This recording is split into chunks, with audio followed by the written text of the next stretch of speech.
আসসালামু আলাইকুম। ওয়া আলাইকুম আসসালাম। আমাদের কি অঙ্ক চলছে বলো তো এখন? দশমিক ভগ্নাংশের যোগ।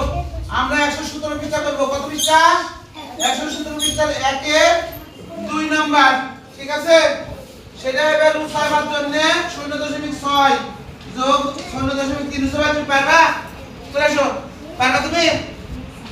পারবা? পারবে না? তাহলে আমরা উৎসাহের জন্য করে আর আলাদা একটা রাগ করব। 0 যোগ করতে পারবা? করো তো দেখি। অপান যাও, ওই সাইডে যাও। উৎসাহ দেখি যোগ কিভাবে করে। আর একটু সাইডে যাও বাবা। হ্যাঁ। 6 আর 3 আমাকে জিজ্ঞেস করো প্রশ্ন। 9 তারপর 16 দিব। হ্যাঁ, ভালো করে দশমিক দিব। এটা পুটা বুঝতে যেন সবাই পারে। আর কি জানে শূন্য যোগ করলে শূন্য সব বিস্তারলা। তাহলে আমরা এখানে কি লিখবো? 0.9। আমরা সবাই বুঝতে পারছি না? তাহলে দিব না? তাহলে দিব